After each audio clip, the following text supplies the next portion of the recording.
Estamos obviamente con el psicólogo Mariano Rato. ¿De qué voy a Señor, hablar hoy? ¿de qué va a hablar? Voy a hablar de la crueldad como regla, ¿sí? Qué lindo. O qué feo. Vieron que a veces pensamos que la crueldad es más bien la excepción Sí. y por momentos pareciera que se transformó más en la regla que en la excepción. La vemos todo el tiempo en la política, ¿no? En todo lado. La política se transformó un poco o algunos políticos se transformaron en personajes muy crueles que además generan o captan muchos votos. También los vemos en los medios de comunicación, ¿no? Esto del periodista, del columnista, que cuanto más cruel, ¿no? O cuanto más negativo es respecto de la devolución que tiene que dar, parece que más adeptos genera, ¿no? Más puntos de rating. O en las redes sociales también, más likes, ¿no? Los comentarios más crueles y más negativos son los Pero que inclusive, perdón, hay una charla y la gente que no está de acuerdo se putea, se trata de idiota, de Total, todo. sí. Yo me acuerdo que antes los reality shows, el personaje, el jurado personaje que era el malo del reality, tal cual, pero era la excepción. Después, por lo general, había como personajes más bien amistosos. Y Laura Bozzo, ¿qué pasa el desgraciado? que hacía de abogada Sí, tal cual. Que en un país de Latinoamérica, Sí, un reality sí, tipo sí. de jurado, donde Claro. sentenciaban Sí. o enjuiciaban determinadas conductas sociales, ¿no? Sí, total, re. Pero bueno, más allá de lo que vemos en los medios de comunicación, en las redes sociales, Las canchas de fútbol. en la política, ¿no? En las canchas, ni hablar. Que es un poco tal cual, lo que yo quería decir, che, bueno, ¿cuánto de toda esa crueldad que familiarizamos, que naturalizamos, termina contagiándose y termina generándose en ámbitos privados, ¿no? En ámbitos privados que tienen que ver con familia, charlas con amigos, ¿no? En circunstancias diarias, ¿no? Y lo peligroso que eso termina siendo y lo corrosivo para nuestros vínculos, ¿sí? Pero es mundial además. Totalmente, es una tendencia generalizada, no ocurre solamente acá. Ocurre con un fenómeno más bien global. Creo que tiene que ver con cómo las sociedades fueron cambiando. Tiene que ver con muchas cosas y es como bastante complejo de analizar. Con el poder. Tiene que ver con el poder, con la individualidad, me parece, con esta cosa del ego esta cosa del ego en contraposición con los aspectos más sociales o solidarios. Creo que tiene que ver un poco con eso. Pensaba, mientras preparaba la charla de hoy, en cuanto la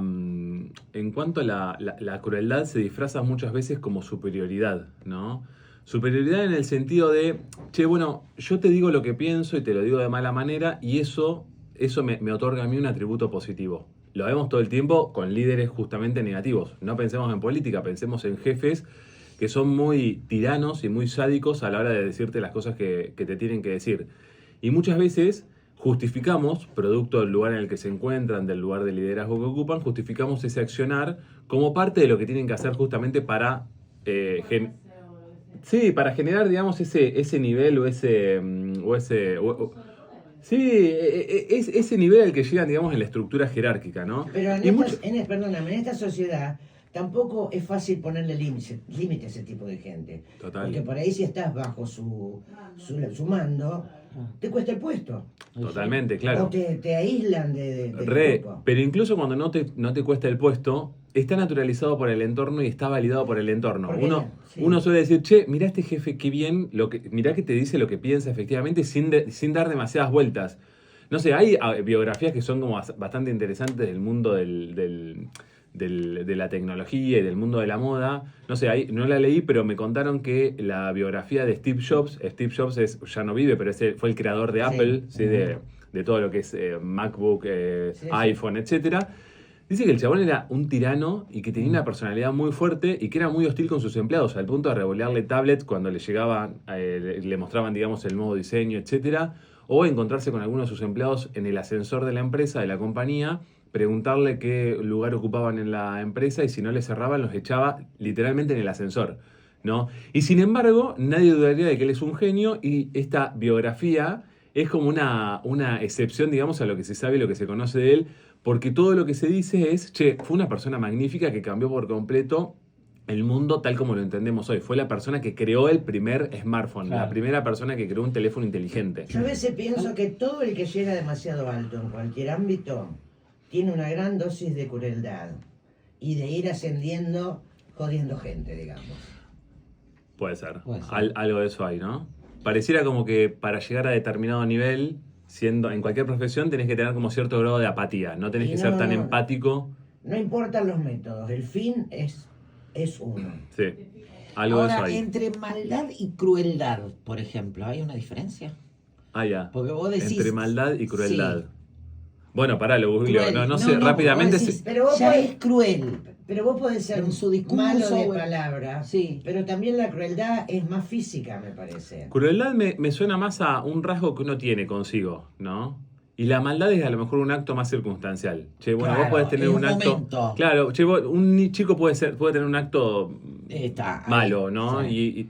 Pero no sé si lo transforma eso en cruel. Cruel es como, che, bueno, Cruella de Vil, ¿no? Es una persona que sistemáticamente Ya lo trae. ha hecho cosas negativas, ¿no? Claro. O ha hostigado a las personas o ha, bueno, generado algún tipo de daño, incluso adrede, ¿no? Pero uno piensa en las masacres, en las guerras y demás. Ahí está el sumum de la De crueldad. la crueldad, Total, re. Claro. Bueno, ahí se juega un poco esto de la superioridad, ¿no? Y del sentirse más inteligente, más capaz, ¿no? Y de cómo muchas veces, o en el último tiempo, más que nunca, tal vez, se empezó a asociar esta superioridad o este nivel mayor de inteligencia, ¿sí? Con esta necesidad de alimentar el ego en algún punto, que tiene que ver un poco con desnostar al otro, ¿no? En la medida en la que yo necesito seguir perteneciendo, necesito seguir percibiéndome en ese lugar, necesito también, de forma sistemática, hacer que el otro se sienta menos, ¿no? Y esto un poco se juega, me parece, en las relaciones de poder.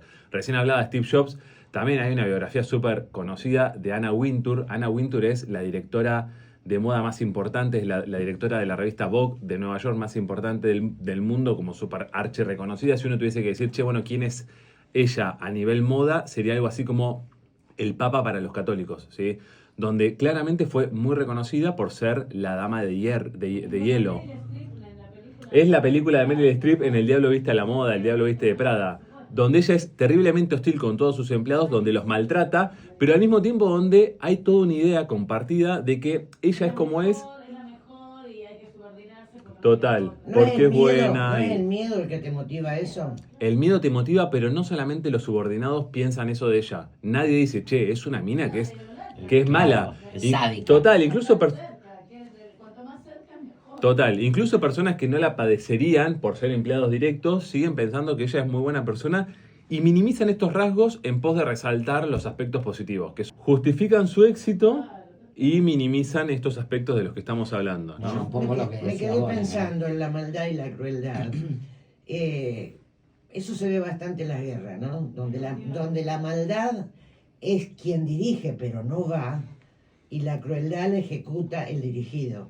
El que ejecuta es el cruel, decís vos. Claro, que además, o ya con lavado de cerebro, con droga, con lo que sea, van a la guerra. Bueno, justo iba a hablar un poco de esto, ¿no? Hay experimentos que son bastante interesantes, ¿sí? Donde vienen a tratar de explicar un poco por qué funcionamos como funcionamos y cuánto tiene que ver con lo que traemos desde el nacimiento, ¿sí? Con nuestro estilo, con nuestra forma de ser. Hay personas definitivamente que son sádicas y que son antisociales y que tienen cierto goce en generar sufrimiento y donde no tienen ningún tipo de grado de empatía. Las cárceles muchas veces está lleno de este tipo de personas. Estoy haciendo una generalización, pero me atrevo a decir que este rasgo en el mundo carcelario está muy presente. También tiene que estar el capo ahí adentro. Total, pero Sin también meter. es clave y es determinante el contexto, ¿sí? Uno podría no tener este rasgo, pero conviviendo en ese contexto determinado, por ejemplo en un orden carcelario, adquiere algo de este rasgo, ¿sí?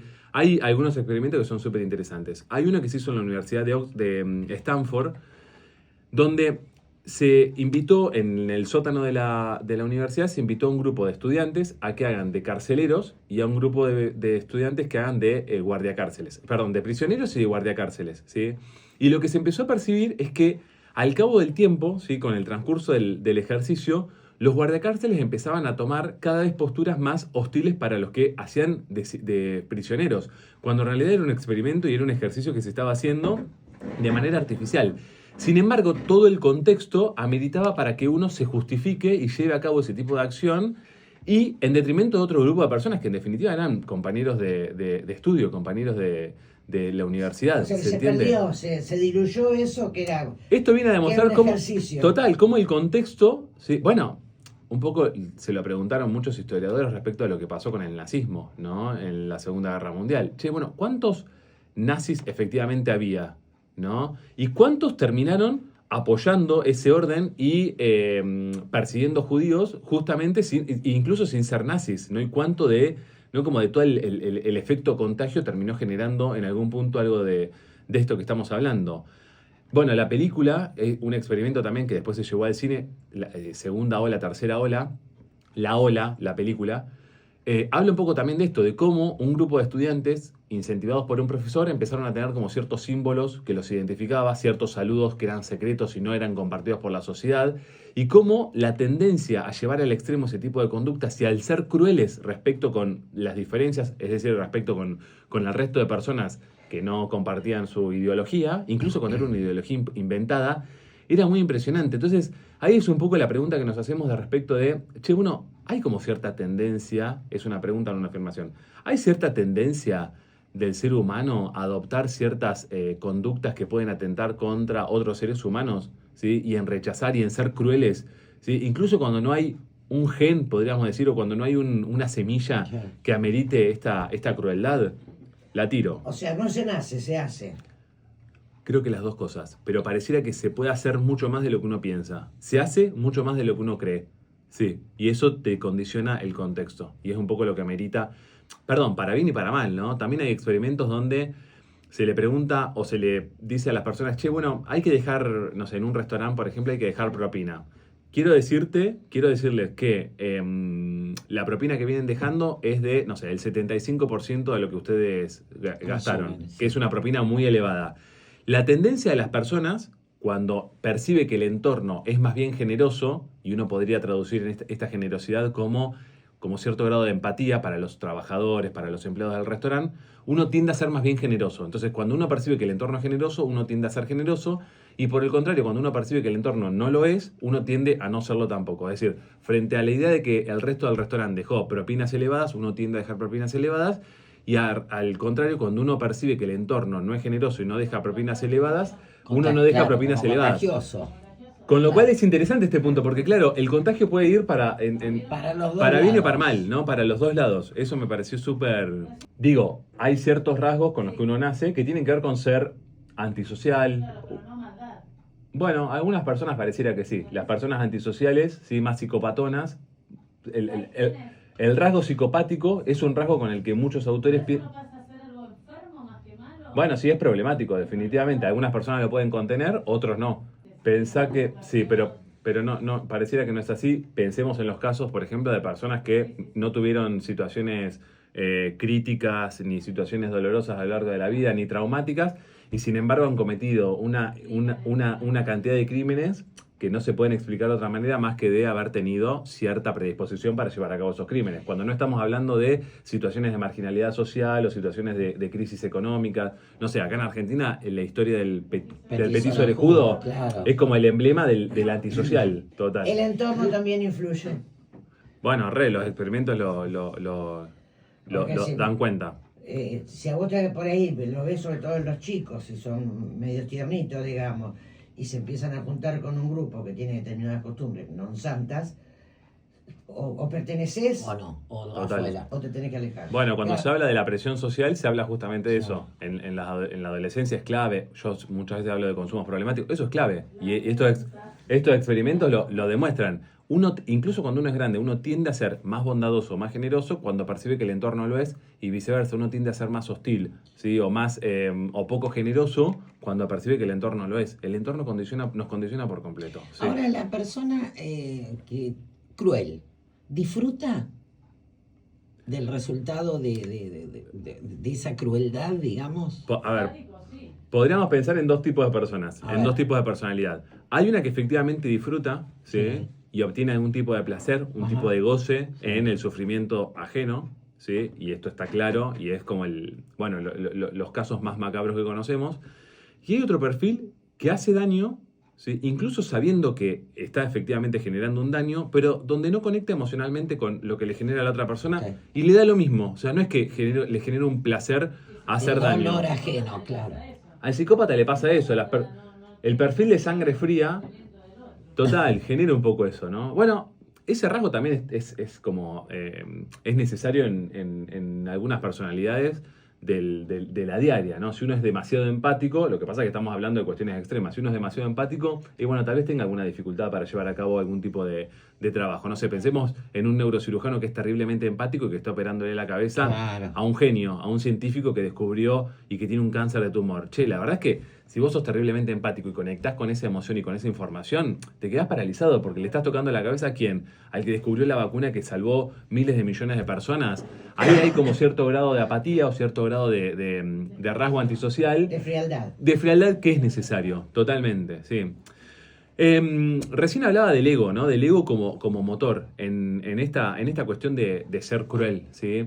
Y de cómo el ego se alimenta. Y de cómo el ego se alimenta mostrándonos o mostrándose o necesitando, mejor dicho, diferenciarse, ¿sí? Para diferenciarse necesita mostrarse diferente del resto. Y esto pasa muchas veces, recién lo decíamos, en los trabajos, ¿no? En las empresas, ¿no? Como en determinados grupos o en determinados perfiles de liderazgo, ¿sí? Donde para tener poder tenés que ser duro.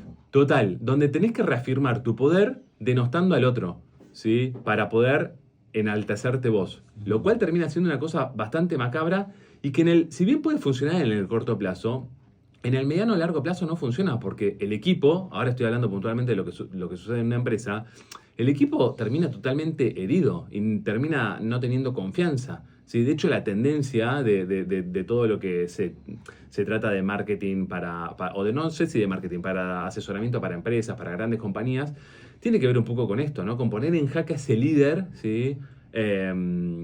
Anacrónico, que es hostil con el grupo de pertenencia. Porque este es un punto también que me estaba olvidando y que me parece súper interesante. Hay una idea que tiene que ver con que si vos sos cruel, terminás ayudando al otro. Si yo le digo a ustedes lo terrible que son y lo mal que están haciendo todo su trabajo y lo gorda que están, etcétera, y voy a ayudarlas.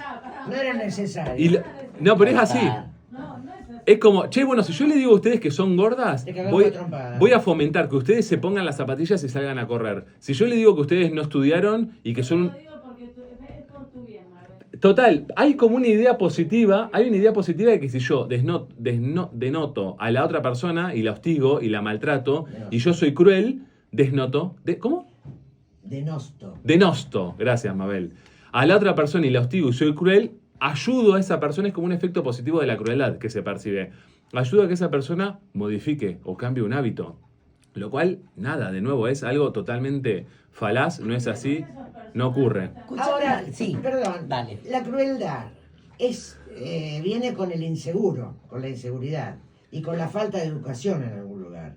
De ambos lados, del que la ejerce y Y que el se que la deja. recibe. Podría ser. Y sí, porque, digamos, si no hubiera en un conjunto, no hubiera un grupo de chupamedia que refuerza la crueldad y la maldad de ese tipo, seguramente eso se podría cambiar.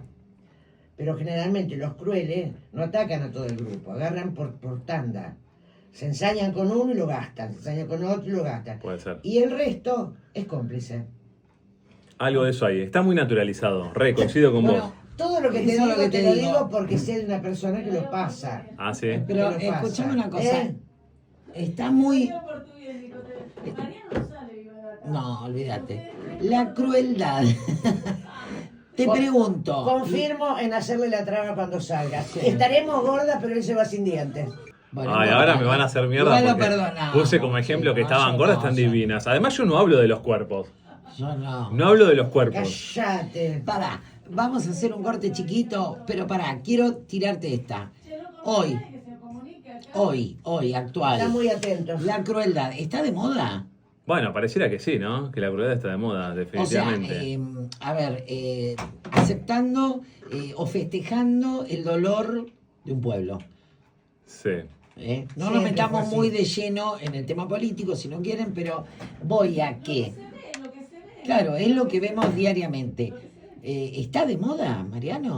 A ver, pienso esto, y si quieren cerramos el tema. Sí. Pienso esto que tiene que ver con que la crueldad, en esta etapa, en este momento de la vida, la crueldad se vende como sinceridad, ¿sí? Como valentía o como liderazgo. Ok. ¿Sí? Y muchas veces tiene que ver con lo que decía recién, es el ego ahí manifestándose y necesitando sobrevivir a costa justamente de otro, de hostigar al otro o de menospreciar al otro. ¿Sí? Ahora, la pregunta es, che, bueno, ¿qué pasa con nuestro ego cuando nosotros nos identificamos con esos personajes Claro. públicos o privados que son crueles, que son hostiles. ¿Qué pasa? ¿Por qué nos estamos relacionando? ¿Por qué nos estamos identificando? ¿Por qué estamos enalteciendo a este tipo de personajes que terminan siendo muy crueles y que, bueno, humillan o que maltratan o que insultan, ¿sí? De forma despiadada?